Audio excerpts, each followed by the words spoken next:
On Meteor Row, once again, we're bringing in a guy that, probably doesn't need an introduction anymore. He's been on the show before, but not as just anybody, not just as CB1, now as DPOY. Pat Surtain II. I'm proud of you for that one. To win Defensive Player of the Year.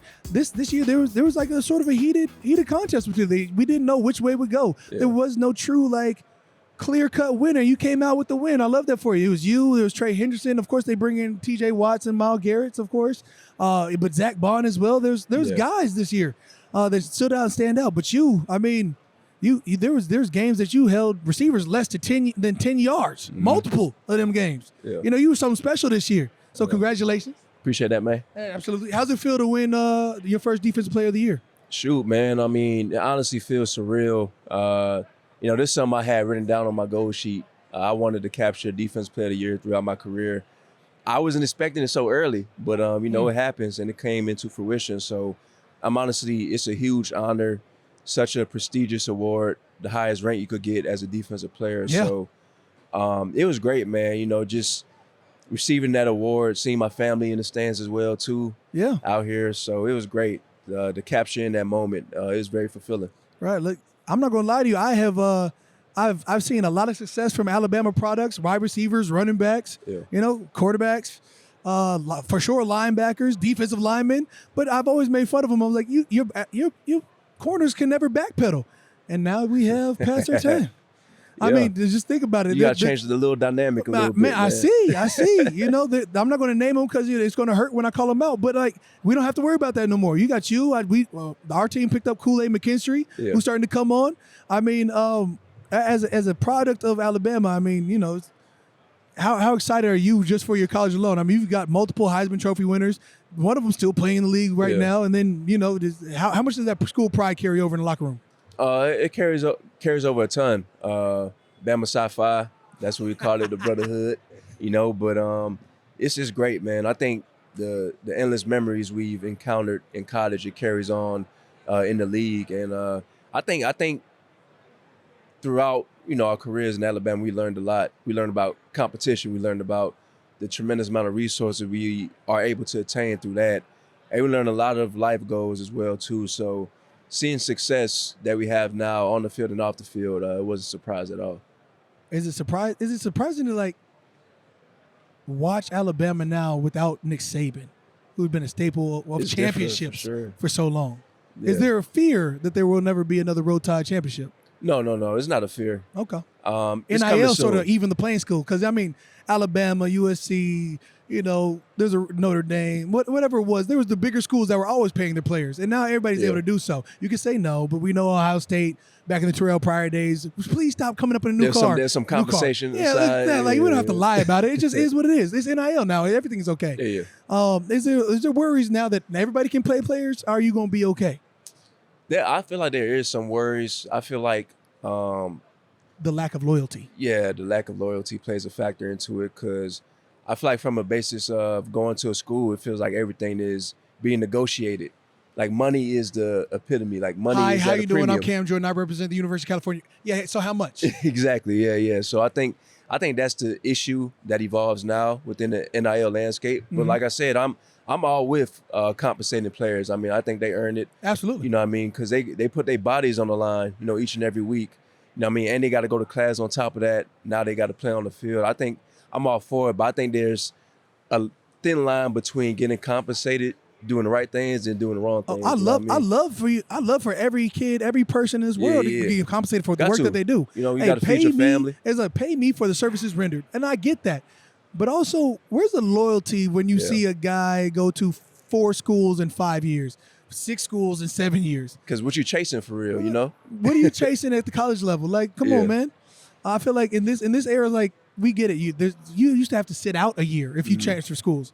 Now instead of that, now you could be there for 6 months, catch a bag, and go back. Yeah, exactly. I think an Alabama guy did that this past year.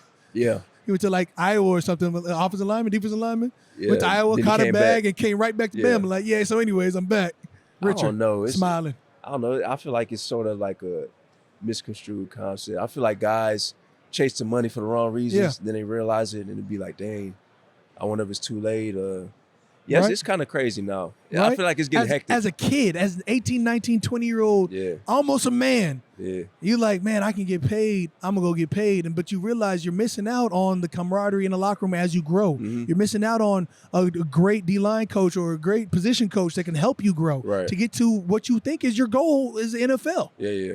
So, I mean, for me, I love the idea that kids get compensated. I love the fact that they can transfer schools and not pay a penalty. Like maybe the scheme wasn't good. Maybe you had some juxtaposition of, oh man, I could stay here and fight it and grind it out or start somewhere else. Yeah. But okay, after one school, come on. I wonder if college is gonna have a cap or something, like a little salary cap. No, for sure. They're bringing in GMs like starting like maybe a year or two ago, and they're coming up this year for those specific purposes. There's going to be a cap for them. Yeah. Got to be. Anyways, let's be on college. That's not what we're here for. It's big game week. And I just want to know, especially winning the defensive player of the year, you look good in your suit, by the way. That cash money green, you kept calling it olive green. I kept calling it what it was. I know what you're doing. Yeah. You know what I'm saying? Sending out messages. Pay him highly. Give him everything. The bag. Back up the Brinks truck. Whatever. Sean knows what to do. But when I think about, you capturing the Defensive Player of the Year award, what's next for you? Shoot, being on this stage where we at right now, man, the Super Bowl. Right, Super Bowl. I mean, I feel like that's like showed promise. Yeah, that's the promise. That's the highest reward you could get in this league. I mean, I feel like winning in this league is bigger than everything, and I feel like hosting a Lombardi Trophy would mean a lot for sure. Especially, I mean, you know, like I don't know. I'm saying, like, in this career, like, that's what you're trying to reach. Absolutely. You know what I mean? So it's like, why not? Why not do it? You know what I mean? Especially with the team that drafted you. You looking at it like, man, we got dogs. Every time you turn around, year. you look around like, man, we got dogs. Yeah.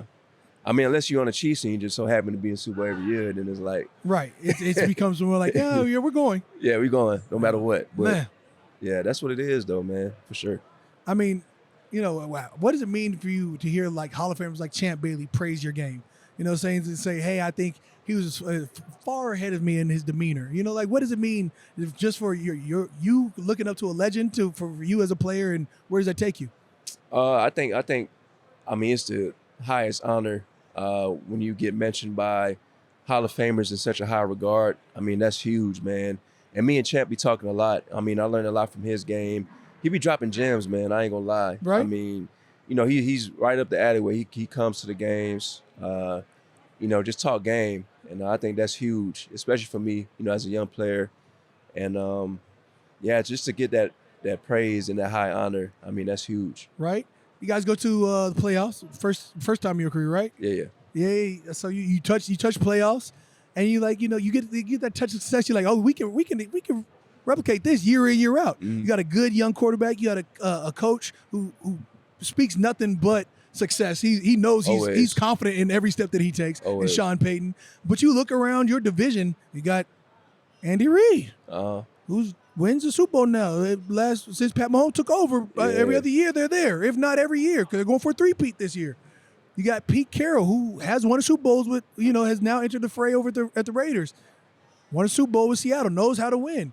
You got Jim Harbaugh. Mm-hmm. So Again, Jim Harbaugh been to the dance with the Niners back in the day, and now he's over here with the Chargers, and he's got Justin Herbert. It's tough. How confident are you that you amongst these coaches you got the right group to come out the AFC? I think it's just us as players, dialing in. I mean, I feel like coaches could do so much at the end of the day, but it all relies on the players. You know what I mean? I mean, like you mentioned, like Pete Carroll, Hall of Fame coach Sean, Jim Harbaugh, guys like that. It's just like everybody, Andy Reid, like everybody's, what the coaches bring to the table. Right. But, it's all about the players buying in. You know what I mean? Whoever buys in the most, I feel like, comes out of that division. So is that right? For sure. That's what I believe. Whoever buys in the most. Buys in to the program, I guess. You're right. I'll say whatever the Chiefs have been pushing. Exactly. Yeah, okay. So tell me a little bit about what's on that patch on your shirt right now. You out there pushing A. Pushing A. Applebee's. Indeed. Shout out Applebee's. So I'm doing a partnership with Applebee's Super Bowl Sunday. So the deal is you get 20 boneless wings with a $40 purchase. Using For the free ski. Yeah, for the free ski. 20 free. Like, I catch Boneless wing, any those. flavor you want. Okay. You get either ranch or blue cheese. What do you prefer? Ranch. Okay. I'm a ranch guy. I was hoping you wasn't one of them weirdos. Everybody I was was telling me blue cheese. I'm like, y'all tripping. I'm tripping. But dudes that be eating blue cheese, I was like, bro, y'all breath be hot. I didn't know y'all. Anyways, all right. So 20 rings with a $40 purchase. What else? Also, whoever gets a pick six on Sunday, you can get boneless wings added on to that as well too. Anybody get a pick six? Yeah, anybody get a pick six. It could be D lineman, linebacker, DBs. It's most likely gonna be you a still DB. gotta do a $40 purchase, so you get 40 rings, or is that $20 wings? No. Without the 40, if you get a pick six as well, it adds on to the 20 boneless wings, so you get more boneless wings as well. Lord. Yeah. So you get 40 boneless wings. If you want, yeah. Okay. It sounds like a hell of a combo to me. Yeah. Then it might make sense for the $40. Good combo. It makes sense. Okay. Yeah, if you think about it, it makes sense. You just gotta understand it. You know all what right, I mean? perfect. Well, shoot, shout out to Applebee's. Applebee's was staples back in college. You know what I'm saying? You got a date. You need to slide through. You used to have a nice little combo. Applebee's right there. there. Quick. See, in Tuscaloosa, we had Applebee's in the mall. So you go in the mall, boom, hit a little Applebee's, then boom, you good. You right there. Right. That makes perfect sense. All right, man. Well, I'm gonna let you get out of here unless you got anything else. But I'm good. All right, perfect. Well, man, I appreciate you for tapping in. I figure you. When I saw you last night, I said congratulations. You like, man, you don't know. You do. You do. Yeah. Hey, congratulations, my boy. Appreciate that, bro. Yes, sir, Ski.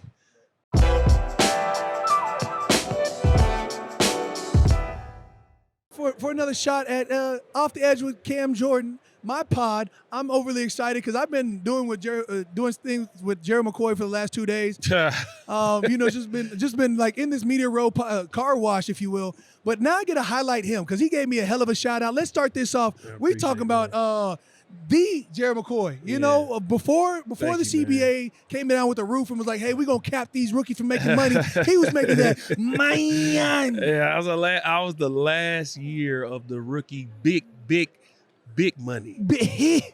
Big money. 2010, first round, pick 3. Stop playing. It was a quarterback, then it was Ndamukong Suh, sure, and then it was Gerald McCoy. Yeah. You know what I'm saying? Like big money. I appreciate it, man. You know what I'm saying? Yeah. The beyond the money, because that's just a thing. You know, money comes and goes is what I've been told. I'd like it for it to stay forever. But he was a first-team All-Pro, 2-time second-team All-Pro, 6-time Pro Bowler. I mean, let's just be real. Even in college, you was him a thief. Yeah, I've been blessed to have a little bit of success in my football life. Man, for a long time. Hey, right now he gets to watch his kid play football on Saturdays in college. Yeah. My son plays at Toledo, man. So you finish your career. He goes to OU first. Yeah, he goes to OU, and then he went to Fort Hays, and now he's at Toledo. Mama got to see grandbaby out there playing on Saturdays and son playing on Sundays. Man, that's so damn special. Yeah. I mean, just to bring it in. I mean, this is a man who's had over 50 sacks in his career. We had. I mean, you got drafted 2010. I'm 2011. I watched your entire career. Yeah, man. Being in the NFC South, you grow appreciation. Like you hate the team. You hate the who? You hate the Bucks too? No, I'm saying you hate the team, the other teams in the South. Okay. Because but you learn to appreciate. Who's your rivals? You had to win some of them to be a rival, Cam. Correct. Again, so who was y'all rivals? Carolina? We didn't have a rival. Okay, you rival-less. I'm just saying. It was Atlanta Saints, Carolina, and we was over here. And if we got a win here and there, it was great. But it was really the Saints in Atlanta's division. Then Cam showed up. Cam Newton showed up. Right. And then it became we don't know who's going to win the South. But in doing so, Cam won MVP, Matt Ryan won MVP, Drew's a first ballot Hall of Fame quarterback. That was the greatest division in football over that span. I don't care what nobody else is talking about. For sure. There was one year where 3 of the NFC South division teams went to the playoffs. There was a span where, and let's keep it a beam. Carolina went to the Super Bowl. Atlanta went to Super Bowl. We went to NFC Championship. They went to NFC Championship, but should have been in the Super Bowl. If they didn't, anyway, we're not going to go back to that, but y'all should have been in the Super Bowl. There's a span over 4 or 5 years where 3 NFC South teams could have been in the Super Bowl. Absolutely. Tampa wins one. Yeah. You know, but And I mean, eventually Tampa won one. right. I mean, that's what I sort of find comical is Mm-hmm. now you guys are having a hell of a stint, 4 years of Yeah. winning the NFC South, which I'm like, damn, I need that back. And at the same time, now Tampa Bay fans are going out of their way to like, oh yeah, we're your rivals. Who is y'all? And why are we rivals? Right. I know who I hate. I don't have any hate towards Tampa Bay. No. Mike Evans is one of my guys. Right. Yeah. You know? Y'all don't like Atlanta. Right. Yeah. I respect Baker. Like, Yeah. I make fun of him because he's short, but that's about it. I make fun of all short quarterbacks. It's not a thing of that. I think the Bucs fans forget where we were at. You know, we're winning now. Right. But we can't forget where we were at. We don't have a rival. We didn't have a rival. The Saints, that's the fans. The players and teams knew. Man. The rivalry is the Saints and the Falcons. Yeah. Every game was a barn burner. Absolutely. I used to love watching. I used to be like, Cam definitely is going to get 3 or 4 sacks today, without a doubt. He's getting no less than 2. I mean, it was like, God dang. I look at your sack numbers and I'm like, well, I know whatever he's at, it's going to be at least 2 or 3 more by the end of this game. And then look, like, oh, did they play Atlanta already? Oh, dang, they play Atlanta again? Oh, yeah, he'll end up double digits. I remember there was a game I definitely got like sack 9 and 10 there, and I was like, I counted them things. I said, I knew it was coming this game. Yeah. I think it was a Thursday night game. You had maybe 4 or 5 sacks. 4 sacks. Yeah. Was it? Was in Atlanta. In Atlanta. Yeah, going crazy. Yeah, absolutely. Yeah, man. Like you said, that's where I would get, because you get up and you're like, no, I'm coming back for more. Right. You know, like it's I used to play. I mean, you started off with Josh Freeman back in the day. Yeah. You know, you went to. Oh man, how many quarterbacks did you go through? We had Josh Freeman, we had Josh McCown, we had Mike Glennon, Jameis Winston. Those was like our 4 like guys. Yeah. I was gonna say it was definitely after Josh Freeman. We had Fitz, but really it was Jameis, and Fitz came magic. in when I forgot about Fitz magic. But I'm talking about like if you go consistently quarterbacks, that's what we had. Yeah. After you leave Tampa Bay, you go to Carolina. After Carolina, you go to Cowboys. I was with the Cowboys, got injured, then went to the Raiders. Oh, you've seen a myriad of quarterbacks. Who's your favorite quarterback that you played with? That you played with? Jameis, for sure. Absolutely. Yeah. I wasn't there long enough with Cam. Cam got hurt in the preseason, and then he tried to play. He really shouldn't have played, but Cam's just such a tough dude. He tried to play, but he got hurt in week 2 and then had season-ending surgery. But, like, consistent guy I was around is definitely Jameis. As y'all can see, the guy's a star, such a great leader, and he's a gunslinger. He's always talking about unwavering faith. He definitely got that. He got that. Because you throw a pick, you never know, because he don't change. Hey, here we go again. But I love Jameis because what you guys see from him, he's unapologetically him, and he's extremely authentic. That is Jameis. That is him 100%. To the core. Him and my wife were, when he was with us, they were playing in a rec league, just like a mixed rec league. Yeah. And Jameis is giving, his wife, the team, just a fiery speech. And I'm just sitting there like, bro, he got this for rec league. He can't help it. That's who he is. That's who he is. That's who he is, man. That's why I love him so much. Do you have a favorite quarterback that you sacked? Yeah, I'm going to go Aaron Rodgers because he's my favorite player. So if you got a favorite player, you want to sack that guy. Absolutely. But you always want to get to the guys.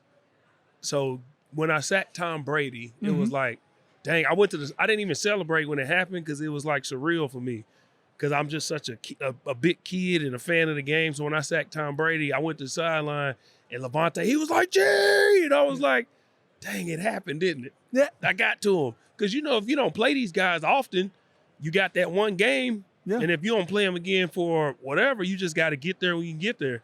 So, Tom and A-Rod for sure for me. Which helps me transition to my next question, because some years back I caught some heat.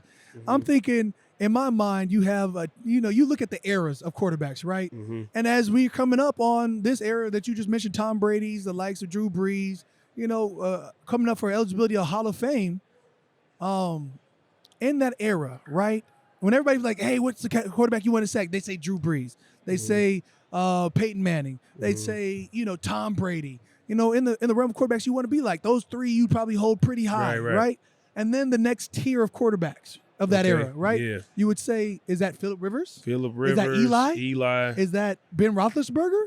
Well, I don't know. Ben might have been in the Is he? upper. Is he?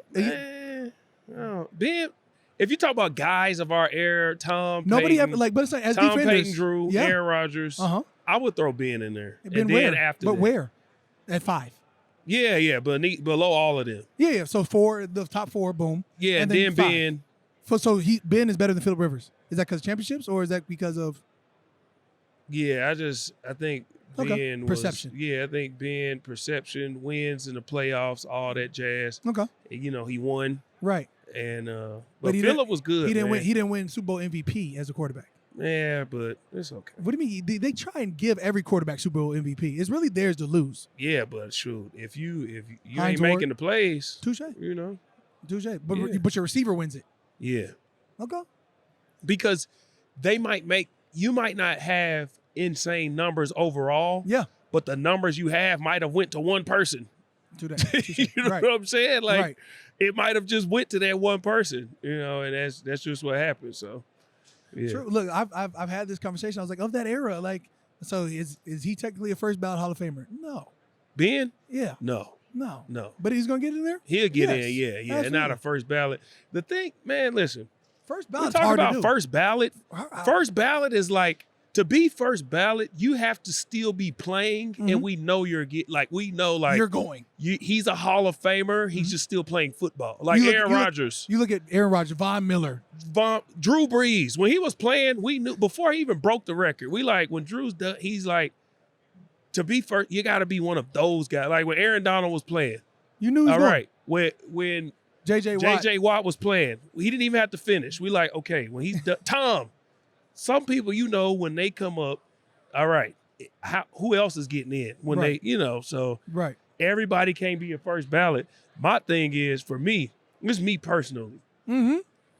getting in the Hall of Fame Yep. is so difficult, and they're changing the criteria and all these different things. Almost annually. Almost annually, but everybody can't get in. But for me, if I walk, I was at, I worked training camp with NFL Network, and I was at the Colts. Mhm. And we were talking about this year's class and who might get in. We brought up Eli, and we discussed Eli. And then the guy, one of the higher-ups for the Colts who did the game plan and stuff, he was like, Eli the Tom Brady slayer. yeah. Yeah. And he was like, when are you up? When do you come up? I'm like, I don't know, a couple years, whatever. He was like, you'll for sure get in and this. And I was like, I don't know if I get in, all this. He was like, why wouldn't you? He said, I gauge it as if you were a guy, like one of the best in the league for a 10-year span, you should be in the Hall of Fame. If I get in, great. But the fact that some people, I'm in the conversation, bro, as a kid, when you grow up to play this game, you want to just get to the NFL. Absolutely. For people to consider you a possibility to be in the Hall of Fame, Mm-hmm.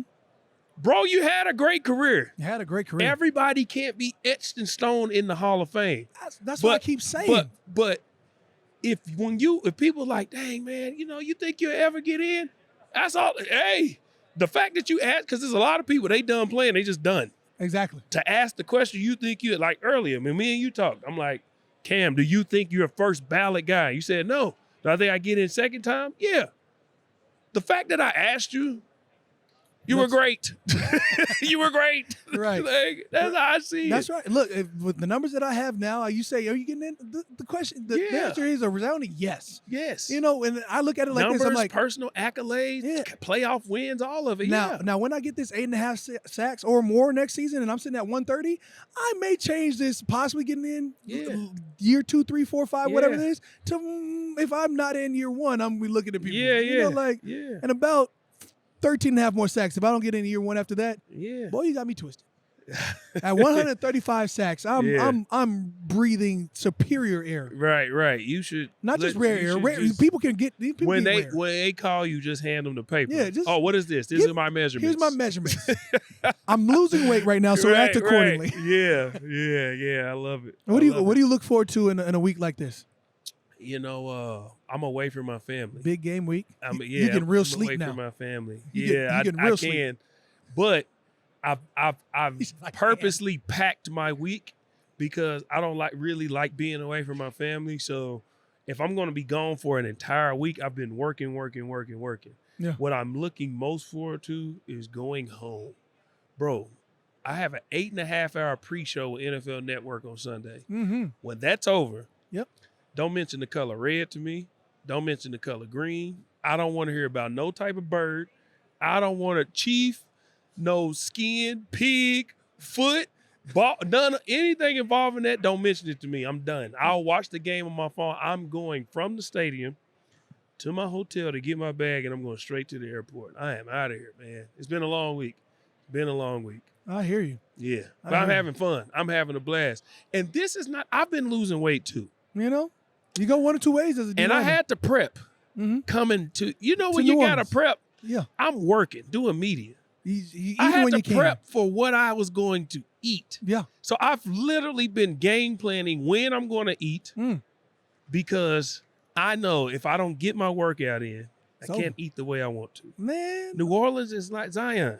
I feel you, my brother. Hey, leave my dog alone, man. I understand you. He looks phenomenal. He's playing great right now. Yeah, he is. But, man, I get it. So when people are like, oh, I'm like, you never been there. You never been in New Orleans. If you've been in New Orleans I asked for longer than a week, you understand. And he lives there. I asked for grilled fish. I asked for red fish on the half shell. And they somehow found a butter sauce to put on it. And I said, where'd this come from? That's what I'm saying, And also, where'd the man. fish go? That's what I'm saying, man. I had some food so good the other day. I text my wife 5 times. Like, man. She was like, I get it. I'm like, you don't. You don't. You're not here tasting this. They said it was just simple butter garlic, but Bro, there's extra something. It wasn't. It was like it's a butter. Cajun, It was cayenne, like buttered blue chili crab fingers, and it was man. I've had like different sauces on there. They call things remoulades here. You know, like I'm like, man, the food is great. The chicken wings with this remoulade glaze on here. Like, food is great. I don't even know what that means. Yeah, it is. Whatever. It is. That's what I'm saying. Like, it's dangerous here. Yeah, it is. And look, I always became a D tackle early on in my career because of this place. You know, I walked in and I was like, I'm a defensive end, but after 2 months of it being a lockout and I couldn't do nothing, I looked around and I'm like, I'm working out, but this is not. That's the time, different. and that's the time where your body, you still can kind of eat whatever because your metabolism is still. As you get older, you can't. But in that time, you like, shoot, I can really eat whatever I want. But then you start looking like, wait, hold up. I came to training camp the road trips and the D-line dinners and you like, wait a minute, this scale is tipping. These jeans is fitting different. Right. My back tight. Now, when I got fitted for this suit, it fit a little different. Perfectly. Why is this button stretching? Hey, at least it didn't pop, man. Ben don't break is the name of the game. Right. So you're doing an 8-hour pregame show. Yeah. My final question for you is, of course, who's going?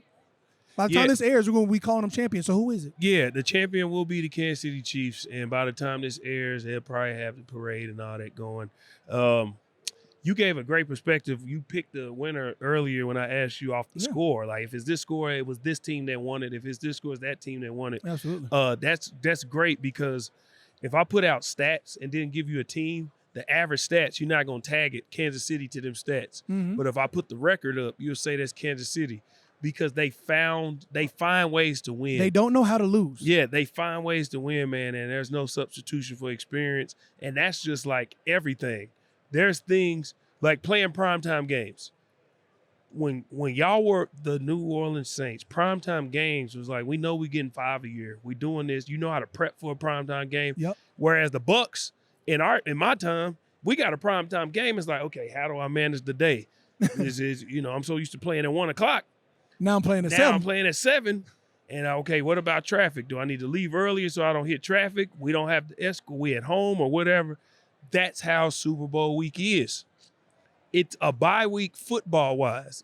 The same as a bye week. Might practice a little bit, have a couple of days off, and then you got game prep week. But families are calling. Your wife is complaining. Your auntie won't hurt. She want to come and she want to bring Ray and his friend. And your daddy trying to figure out how he's really your shadow. Yeah. Like, where are we going? He's trying to stay close.